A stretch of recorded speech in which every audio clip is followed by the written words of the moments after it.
Good morning, good evening, good night, wherever you're listening from. As I always say, welcome to Canyouth Exploration, your topic in the podcast. I am Dr. Canyouth White. I'll be talking to Steve Wilson in this episode.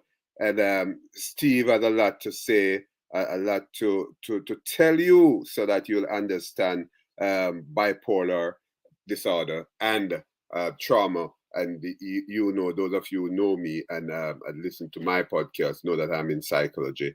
It's nice to have you listening. Those who are on Apple Podcasts and the other podcast platform, it's nice to have you. Welcome to Canyouth Exploration. I'm going to let Steve in and we'll have a chat about trauma, bipolar, many other things that you will appreciate. Those of you who are living with the disorder will appreciate it. And those of you who are students of psychology will also appreciate it.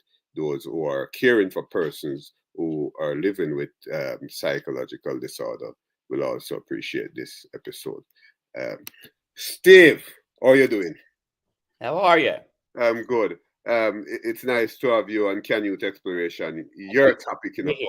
podcast, right? And we'll be talking a lot about a number of things. But before that, let's tell us about your who you are personally and professionally. All right. My name is Steve Wilson. I'm 74 years old. I've been married for 50 years. Hmm. I have three daughters, two granddaughters. I retired in 2019 from the custom clothing business. Hmm. I was born and raised in Delaware, Ohio, and now I live in Scottsdale, Arizona, and it's only 105 today. Oh, 105. Yes. That's not nice to live in. Pardon me? That's not nice to live in. 105. It really isn't bad Hmm. for me Okay. until it hits about 110, and then it's a cooker. Yeah, I love that. I love that. I'm in the Bronx, New York. Usually reach out to you guys from Florida, from Miramar, but somehow I'm in the Bronx. Well, you know it can get in the Bronx, right? In comparison to Florida,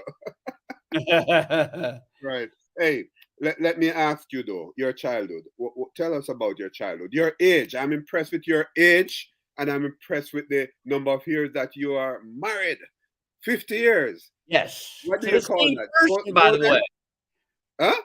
to the same person. To the same person. That's great.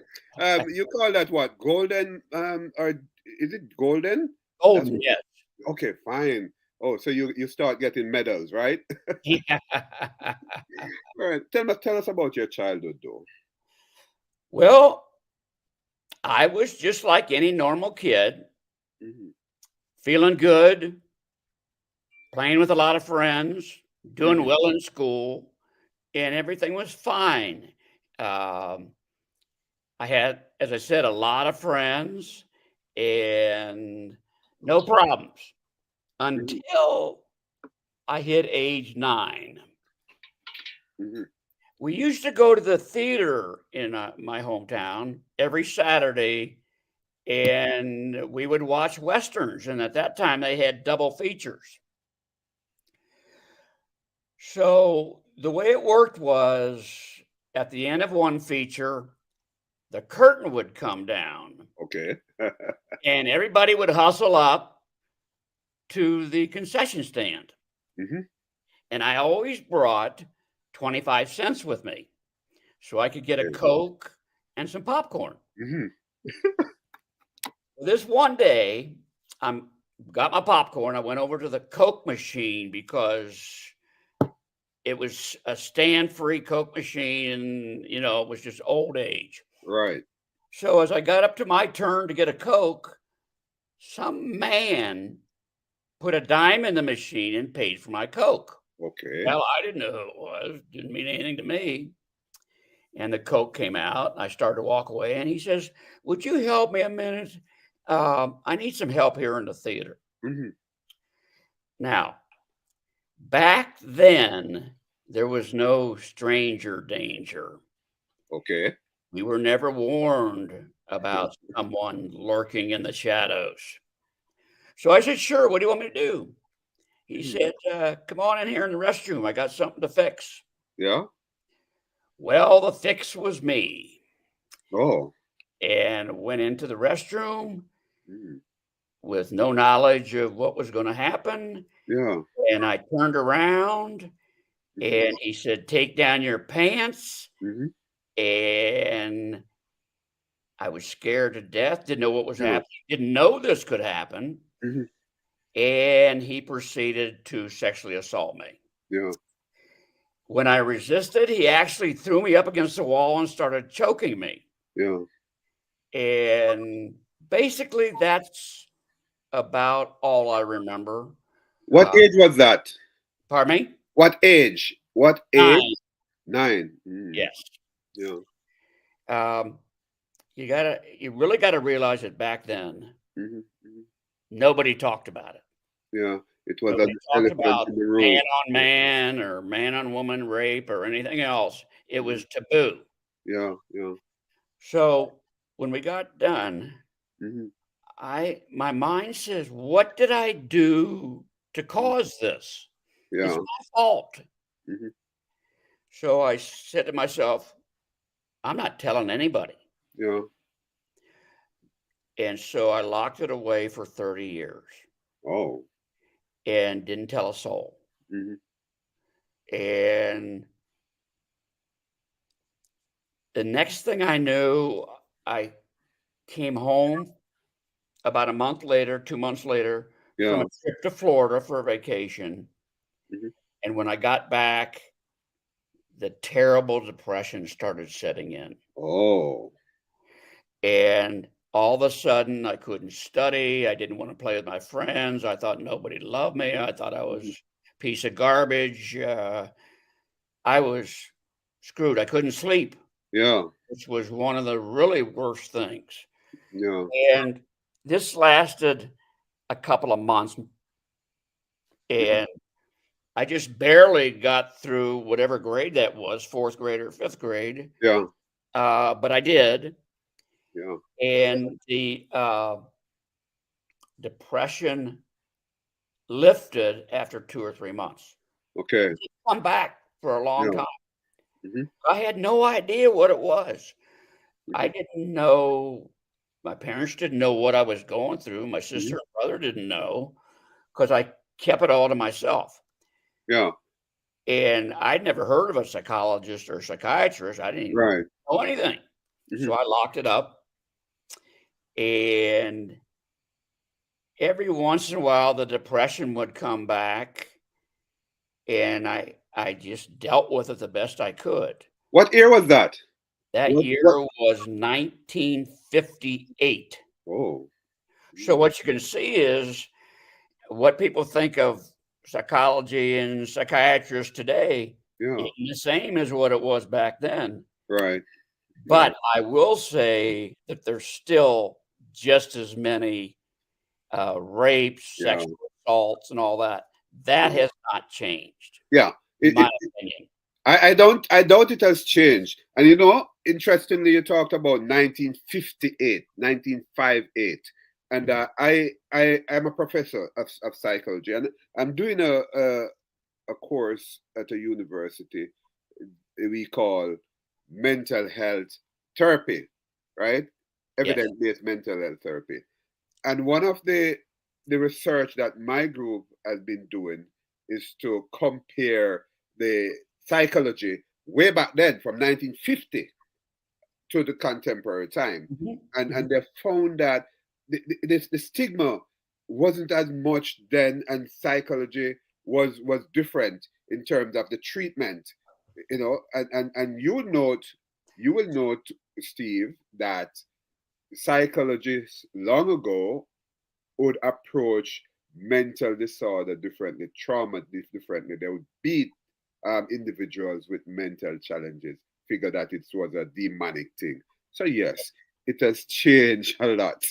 And I'm happy to hear you talking about the 50s as it relates to a disorder that you is still having, right? The onset Yes, early. I have it under control thanks to psychiatrists Yeah, I started with, and medication, and a lot of therapy. yeah, yeah. Interestingly. But the next question I'd like to ask you though, the trauma that you had gone through, the depression, bipolar in effect, what's the worst experience that you have had as it relates to depression and the bipolar? Well, I want to make something clear Mm-hmm, from the start. mm-hmm, In 1970 is when I went to my first psychiatrist. So right. that's 12 years after the incident. Yeah. At that time, he diagnosed me with clinical depression Okay. and started me on a regimen of whatever medication they had back then. Yeah. And it wasn't much. Mm-hmm. And none of the medications worked. They all made me sick. Okay. So I struggled with that for 6 years, being mostly terribly down. Mm-hmm. Got in a really bad fight with my father, and to tell you the truth, I wanted to stab him and almost did. Okay. Mm-hmm. And then I went into the hospital, Yeah. and that was 1970. Um, but in 72, they diagnosed me with clinical depression, and nothing worked. And then in 1978, this same psychiatrist came in and said, "You know, Steve, Yeah. I misdiagnosed you." Wow. Oh, by the way, that happens a lot. Yeah, I know that. So anyway, he says, "I think you're bipolar." Didn't mean anything to me. What the hell's bipolar? Never heard of it. And he said, "We're going to start you on this drug that has a lot of good results," and that was lithium. Yeah. And wouldn't you know it, in about 2 days, I started feeling better.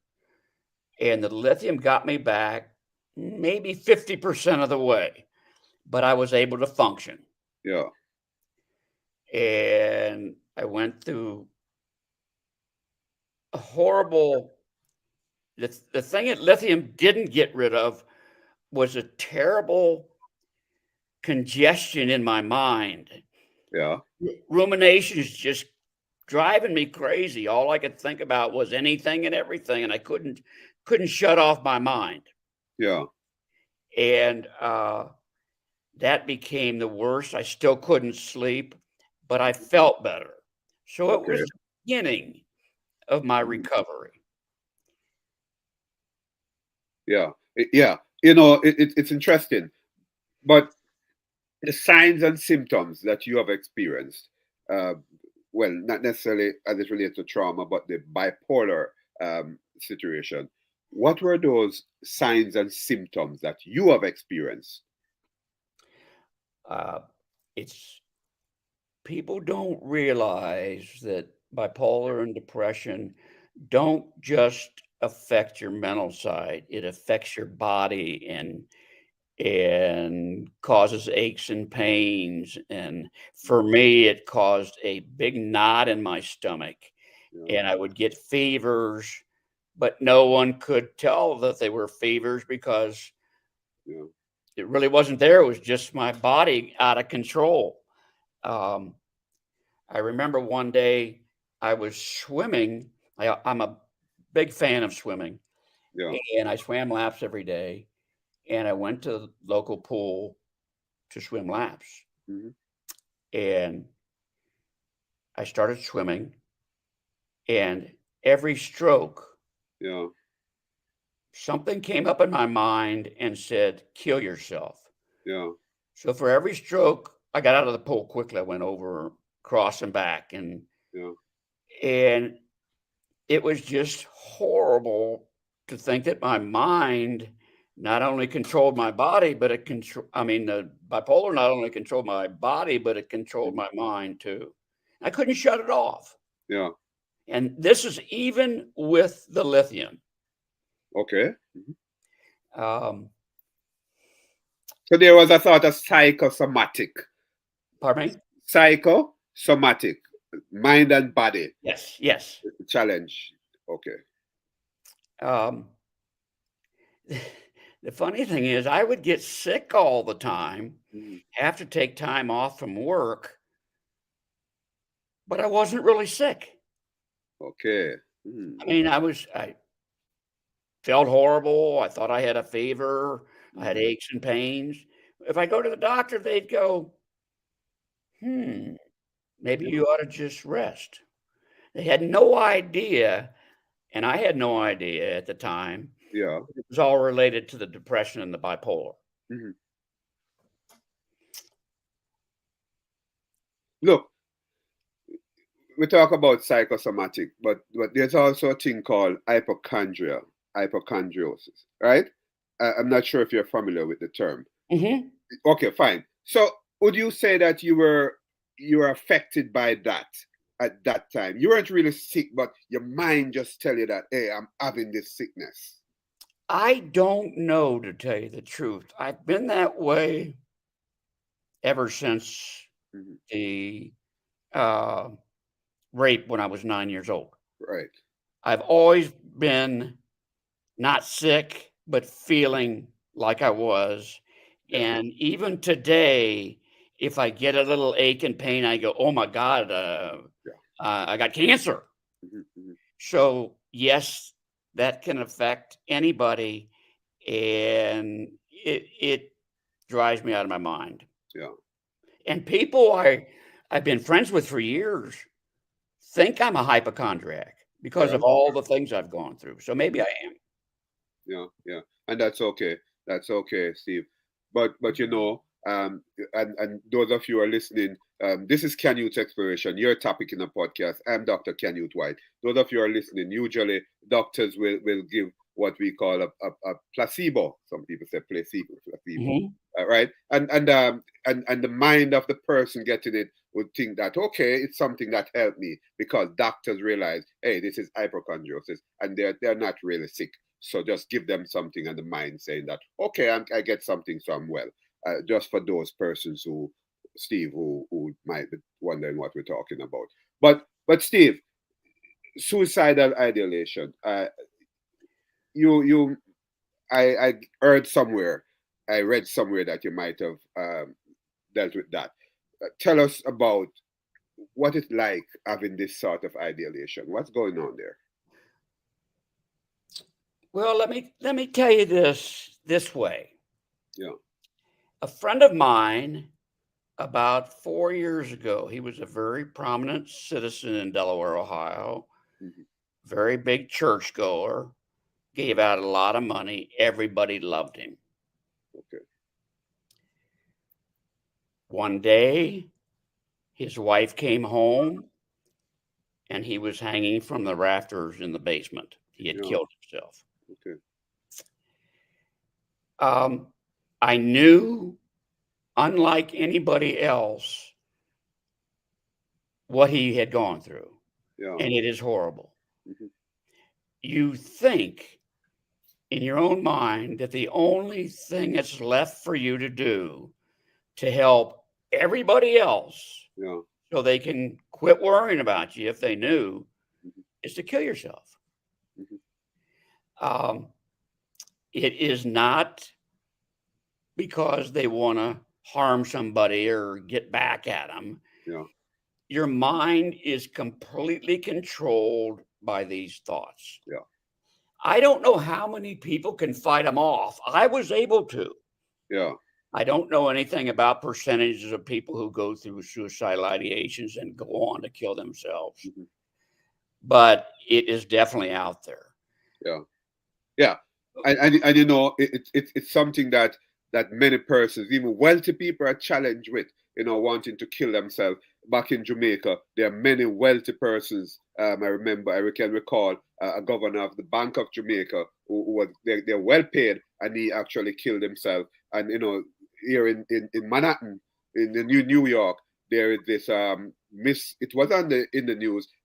Miss United States of America. She was a lawyer, very young girl, doing well, but she killed herself because I read, it was reported, that basically she believed that she was not loved enough and being challenged. So there are many things, that would make people want to kill themselves. The rich, the poor, it doesn't matter Does not matter. what race, what social class you're in. There are persons with even persons in the church, Right. Steve, who perhaps want to commit suicide. But it's interesting that you have gone through this, and you came through it, and I must applaud you for it as well. But Steve, how did bipolar affect your family life?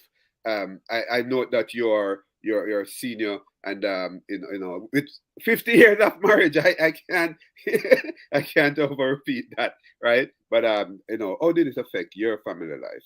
Well, to tell you the truth, I was one of the ones, and there are many of us who learned to fake it. Okay.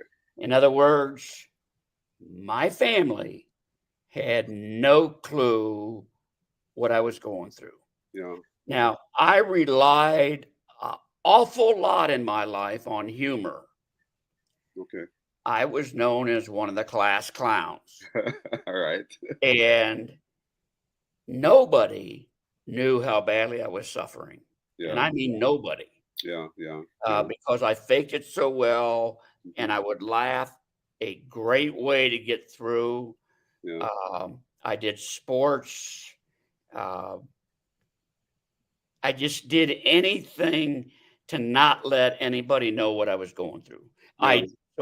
In other words, I had no support system, Okay. which is very bad Hmm. because you need that support system. But before you continue, I'd like to rephrase that.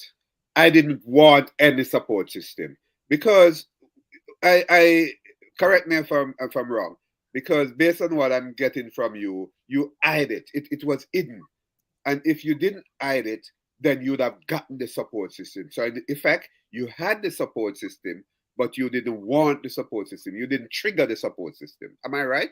That is correct.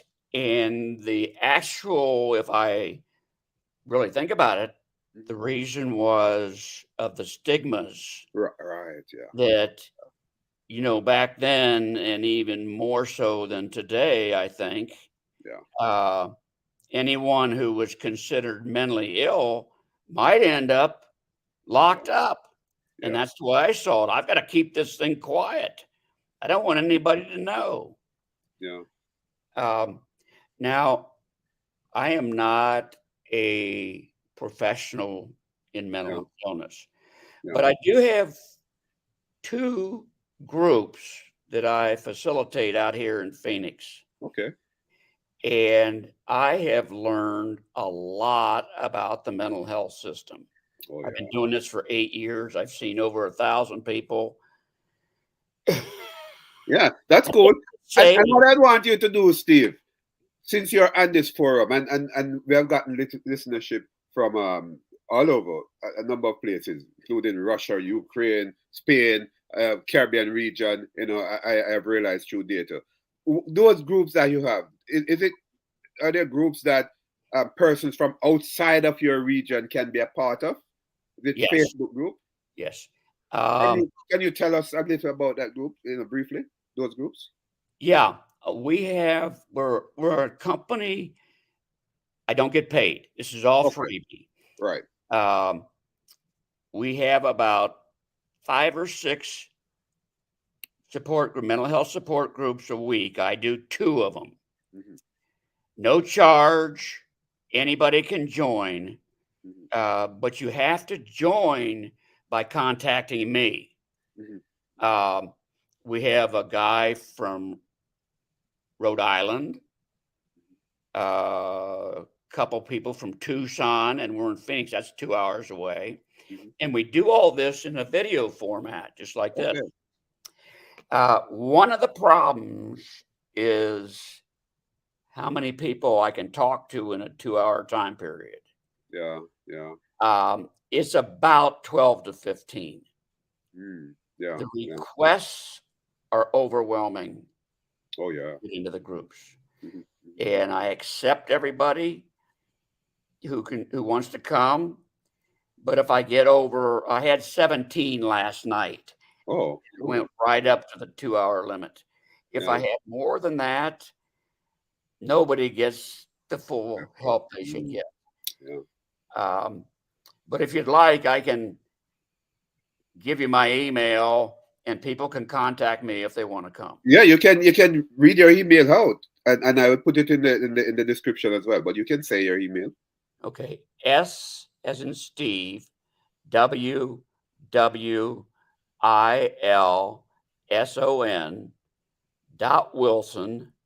WWILSON.Wilson@gmail.com. Right. And I listeners, I suggest that only if you need help, only if Steve group can help you. So don't get involved if it's not related to what Steve is doing. Right. I'm just Must saying that. must say Yeah. that every state I know of has these groups available. Right. Okay. And there are associations that you can go to find one in your area. Okay. The one that comes into my mind um, is NAMI, Okay. NAMI. You can find it on the internet, and you plug in uh, where support groups are for mental health, Great. and tell them what state you're in, what city, Okay. and if you don't want to get on mine because you think it's too far away. And Right. also, one of the things is, remember this: Yeah. the guy from New Hampshire has to come on at 10 o'clock at night because I'm on at 7 in Phoenix. Hmm. So you've got to take that into consideration because you'll be staying up to midnight. Okay. All right. I hope my listeners and viewers hear that. But tell me, let me say this before. You talked about stigma, and stigma is a very, very important aspect of this mental health saga. Because if you have familial stigma, a lot of time persons, take for instance, one member of the family is living with mental challenges. Then you find that the entire family is being stigmatized because that one member is living with, say, schizophrenia or something. Yeah, They call that a mad family. So family is all family in general. Is also affected by just one member being correct. stigmatized, and naturally the individual member being stigmatized out there in the school and so on, I'll workplace. tell you, when I went into the hospital in 1971, Yeah. that's the first time my parents really knew I was in trouble. Okay. They made up a story that I was someplace else Yeah. and wouldn't tell anybody what's happening. Yeah. Yeah. My parents were very prominent in our little town, Okay. and they didn't want to realize that they had a screwed up son. Yeah. Yeah. Steve, I'm happy you said that because it means then that the help that you would have gotten, perhaps, yeah, you have gotten help, but more help.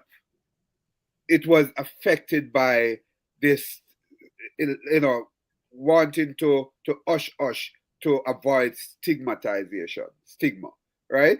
Right. And therefore, even though in contemporary mental health situations, there are family members who are saying, hey, I don't want anybody to know that my son, my daughter, my cousin, my niece is living with a mental challenge. So I'm Right. going to hush hush. It robbed that niece, that cousin, that child from treatment, from support outside of the family. Correct.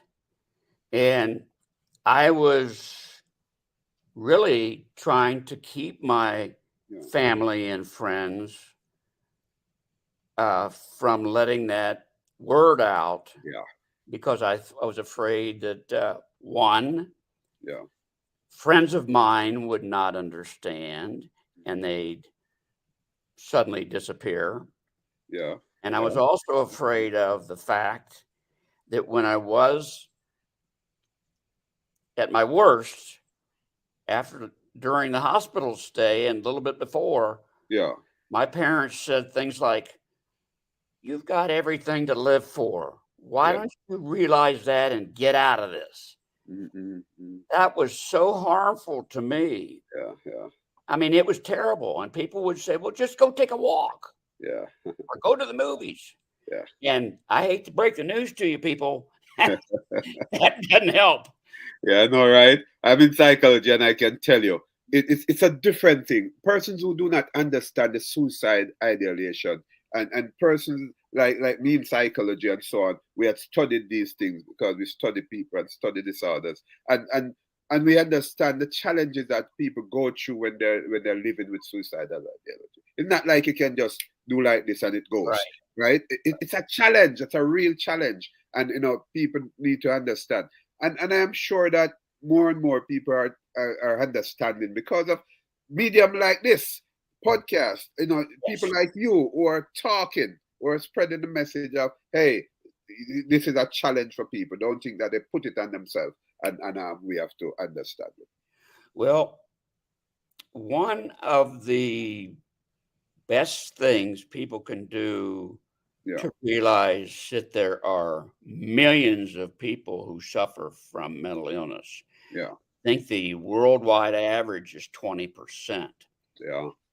Uh, is to go to groups because, and I'm not a professional, but I Right. have learned so much about how inadequate the systems are, Hmm. Hmm. how the struggles that people in my groups have to get mental attention, Yeah. how really, if they get the mental attention and they're really hurting and they go in and see a professional and they're in distress, Hmm. Hmm. and if they're in a clinic, sometimes they go, well, your next appointment is a month from now. Yeah, yeah, yeah, And what the hell good is that going to do if you're in distress? yeah. Definitely. So there's a lot Mhm. of inadequacies in the professional ranks, Yeah, uh, yeah. as far as we've talked about Hmm. in our groups, is a dwindling availability of psychiatrists and Oh psychologists yeah. and Oh being yeah. able to get into somebody. Yeah.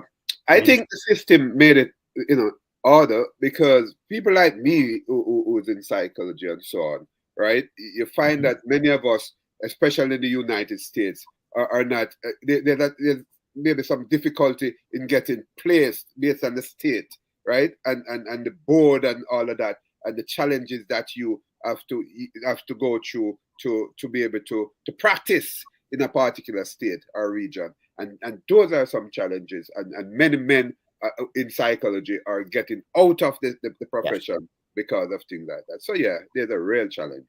and there's a real problem with insurance from what people Oh yeah. my groups say. They say, well, they go to the doctor and they say, well, do you have my insurance? I don't take insurance because they take so much of my money I can't exist. Yeah, yeah, So it's a yeah, problem. yeah. There's a challenge, but I wanted to throw this at you, Steve.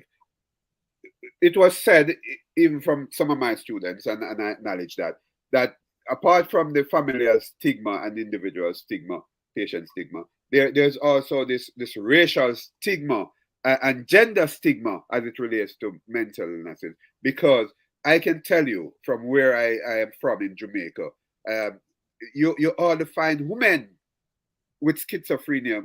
In most of schizophrenia, you see people walking on the street, Mhm. right? You hardly find women with schizophrenia walking on the street. They will be referred to as mad people, right? But you find a lot of men, because women will protect women in terms of that nudity on the street, and pull them off, because I think women are more protective of women who are suffering from mental illness than men are protective of men that are suffering from mental illness. And we will see a lot of persons, and my class acknowledge that a lot of persons who are African American, let's say that, who might be on the street, than persons who are of other race, especially Chinese and so on, because the stigma, is being protected by the race, saying, "Hey, we don't want to see our people on the street, so let's protect them." What are you seeing there? What are your thoughts on that? Well, all of my information, of course, comes from my past experiences, plus a big portion comes from my groups. Right. I will tell you that I've been doing this for 8 years. I've seen over 1,000 people, as I've said. I have seen in those years maybe 5 or 10 African Americans. Mhm. But I have seen about an equal distribution of men and women. Okay. I have had people saying, I won't go to a male Okay. therapist. I won't go to a woman therapist. Yeah. Now, I always thought that that would be because a woman wants to talk to a woman and a man wants to talk to a man. Okay. Hmm. I am finding from listening to these people Yeah. that women therapists are more hands-on from what they tell me. Mm. That they sometimes think that men are aloof Yeah. or they're. I just went to a doctor recently Yeah. and I'd never met him before. And he didn't even look at me. He was just typing on his computer. Yeah. So maybe it's true. Yeah. Women are better. When I was really going through the bad times, Yeah. I don't remember running into a female therapist Mhm. ever. So maybe that's all changing now Right. because, It is. but the Yeah. real problem is not whether they want to go to a man or a woman. The real problem is finding somebody. Oh yeah. That's the problem. Oh yeah. And A lot many, of us. A lot of us are now um, uh, teaching. For me, I'm teaching a lot now than in practice. You know, I'm doing research and teaching a lot. Mhm, Um, so you really find that back in Florida, I note that there was a shortage of male psychologists, male slash therapists, right? More females you're seeing, and they wanted to get more males into the system, but actually they are qualified males, but they don't much in the system. So that's a challenge now. But tell me, Steve, medication. I think you have alluded to it earlier, but yes. right, but these psych medications, right? I want you to talk some more about it. You know, you have not said much, I figure. But what were your real experience with these psych medications? Some people would say that, you know, when they take these medication, they become like a zombie and so on. And Mhm. I tell you this, being in psychology and was in the field, that there are many mothers who were saying that, hey, I don't want my child who is suffering from ADHD or conduct disorder, any other disorder for children. I don't want my child to take medication because it will affect my child. So they Yes. rather not to have medication. What's going on there? Well, let me just give you a response to that by what happened to me. Yeah. I was put on my regimen, and it's a cocktail, Okay. not just one pill, in my experience, is going to fix you totally. Right. Right. So I take 4 medications every day. Okay. One, let's see, this is in 1989. I'd had this psychiatrist for about 18 or 20 years. Mhm. He dies. I'd been pretty good, but not perfect, as I said before. All right. Yeah. So I found another psychiatrist, didn't know him. He was a partner with a psychologist in my town. Mhm. And he said, this guy's good. So I went to him. And the first thing he said was, throw away all the medication you're on. Mhm. There's a brand new drug that is the godsend drug, um, Deseril. You ever hear of Okay. it? Yeah. Yeah. Yeah. He says it's going to take about a month, but you will be cured. Mhm. Well, 5 months later, I'm in terrible shape, was almost in terrible shape Okay. from about 2 weeks out. Mhm. And I got up the courage to fire this guy. And Yeah. Go back to the psychiatrist's partner, and he got me back on the schedule.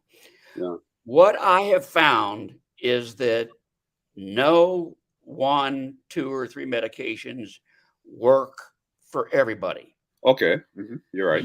You are a single entity, and what works for you is not the same as what can work for the next guy. Yeah. Yeah. A psychiatrist I went to about 8 or 9 years ago told me that only 50% of mental patients respond to medication.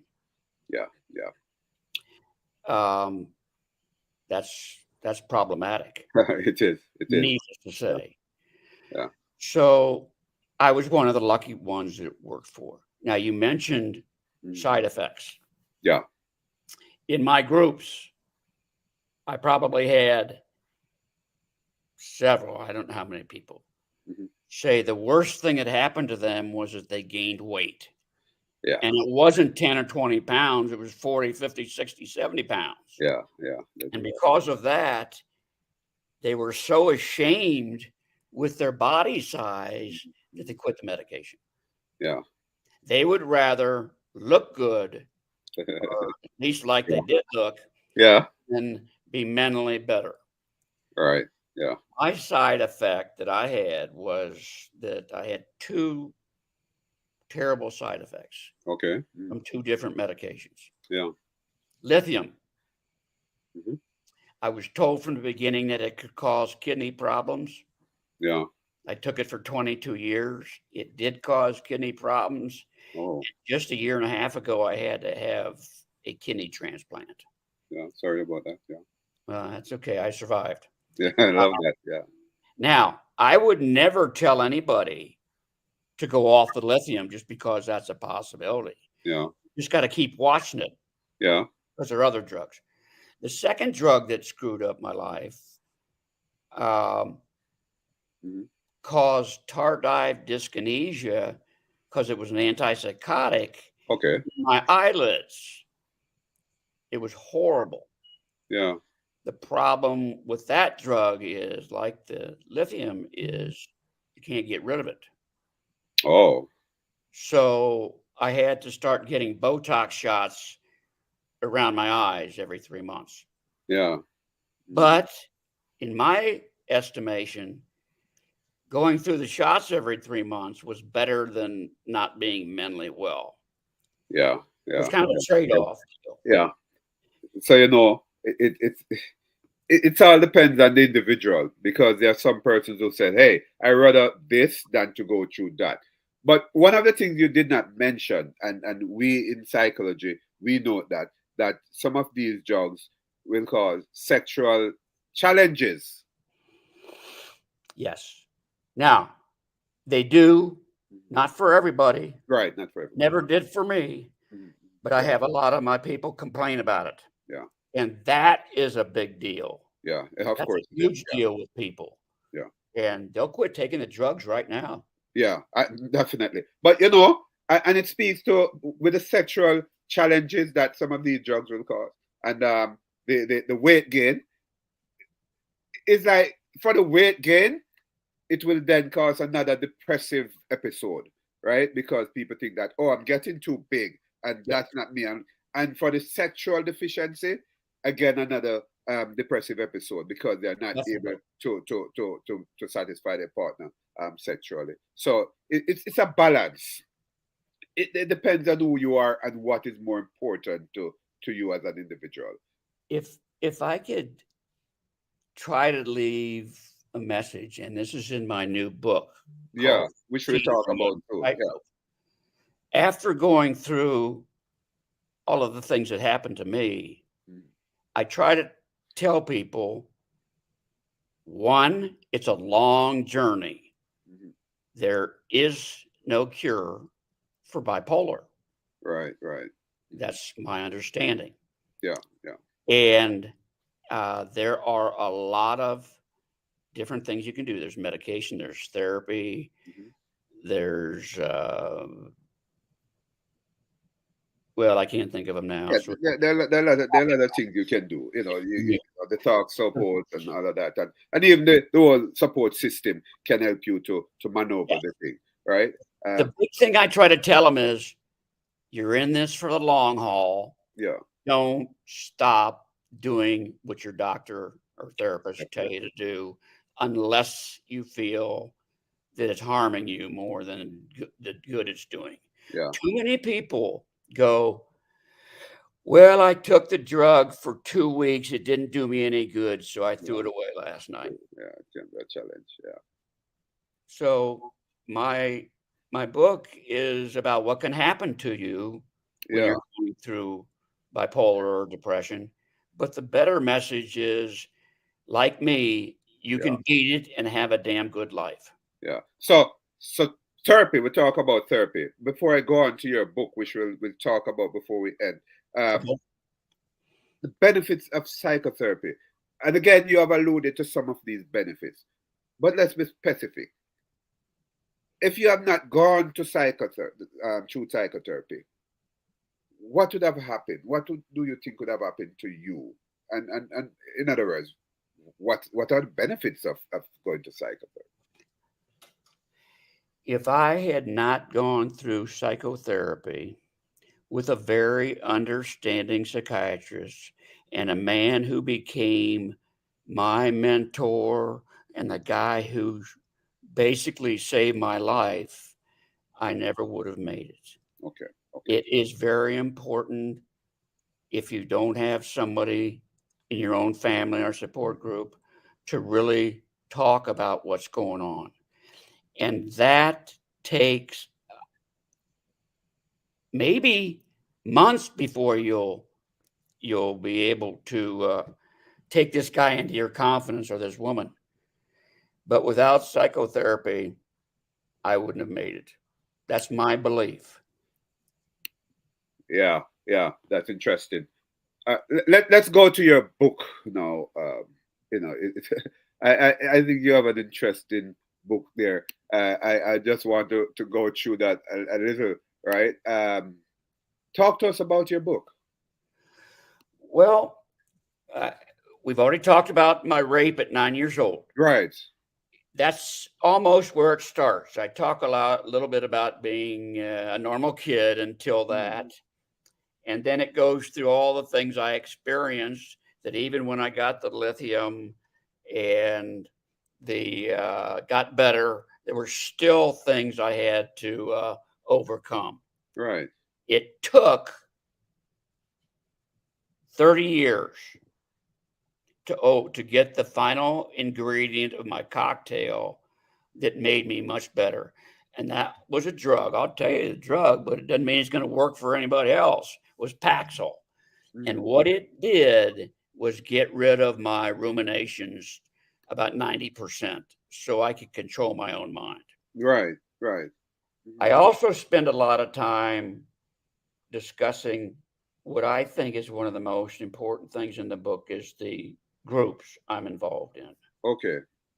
And because as I said, I'm not an experienced therapist, Right. but I feel that you can get the real story from people who are going through it. Definitely. And Yeah. so we talk every week. I give everybody as much time as they want to discuss what they're going through. And these people are, a lot of them, able to break down and say, yes, they too were molested or Oh yeah. beaten or whatever it is. And so we spend a lot of time on that, and that's in the book too. Mm. I spent a chapter on teenage depression, Yeah. and I talk about the same thing of not having a support group. Mhm. But I'll tell you one thing that happened in my life was I had a clothing store that had been in business for about 80 years. Yeah.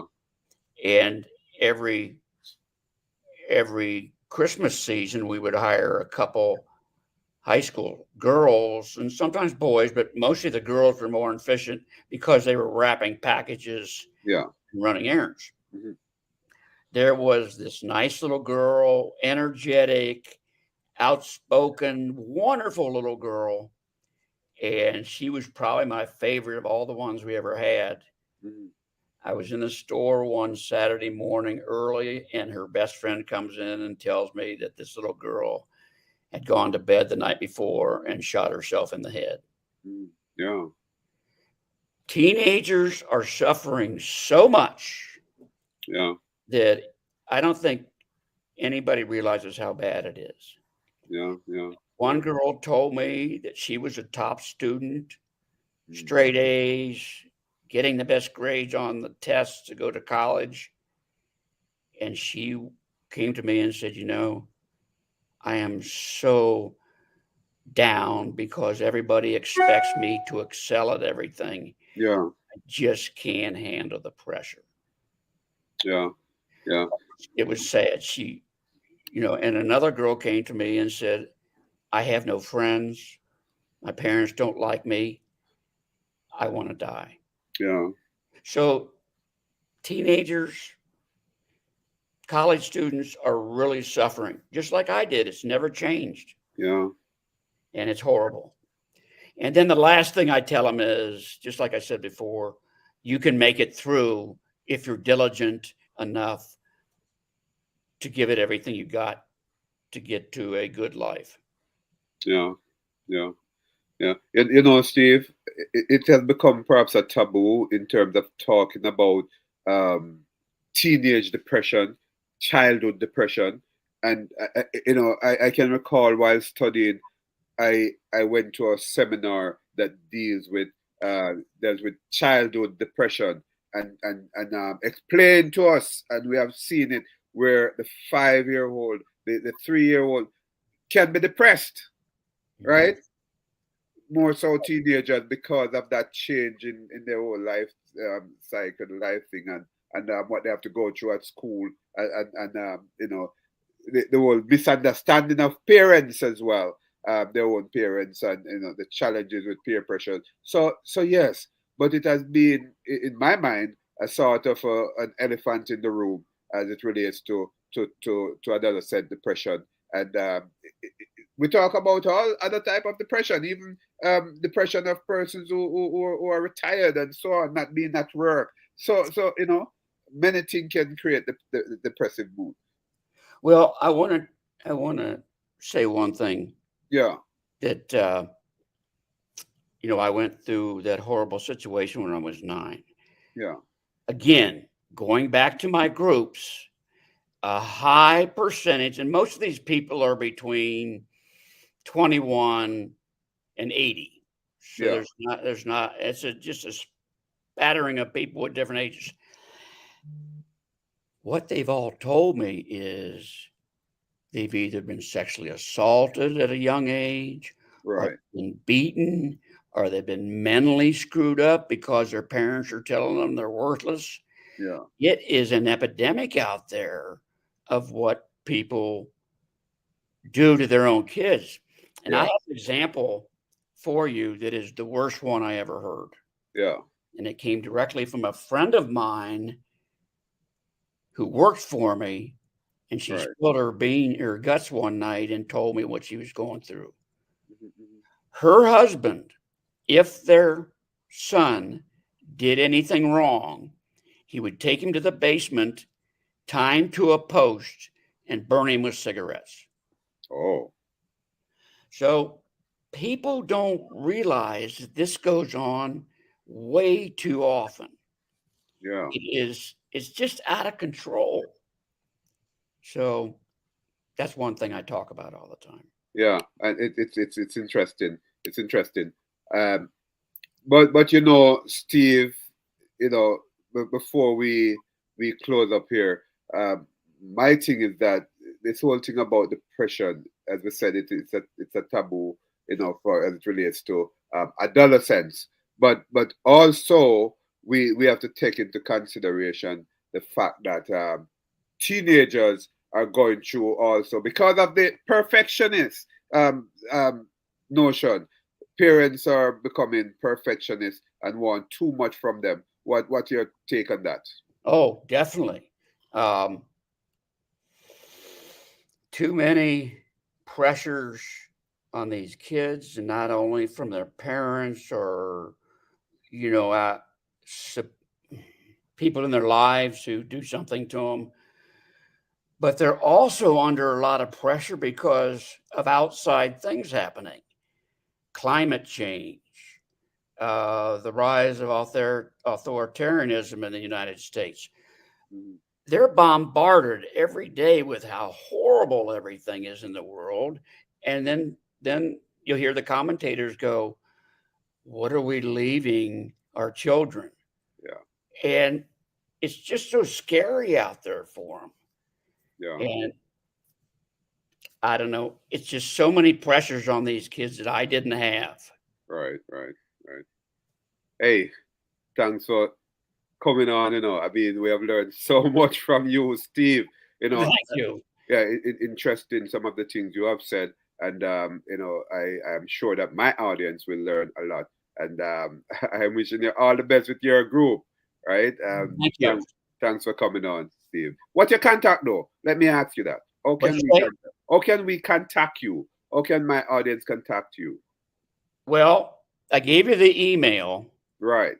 Um, I've got my website that goes live tomorrow, I think. Yeah, I will put that in the description. But My audience will be able I to don't see. have the domain, and I don't have the link to it yet. I'll have to get it to you, and Okay, then no problem. I will get that in um, the description. those are the best two ways. I don't give out my phone number, Okay, that's all right. I understand. and remember this: that I'm in Arizona, and we're 3 years behind Eastern time. So Oh yeah. Oh yeah. 8 What o'clock. time is it now?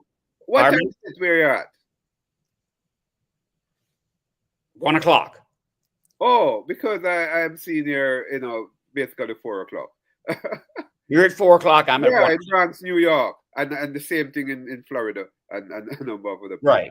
places. Right. In Jamaica now, I think it's about 3 o'clock. Yes, yes, yes. Is that where you're from, Jamaica? Yeah, I'm from Jamaica. Have you ever gone to Jamaica? I have never. You're missing something. Hurry up and get there, guy.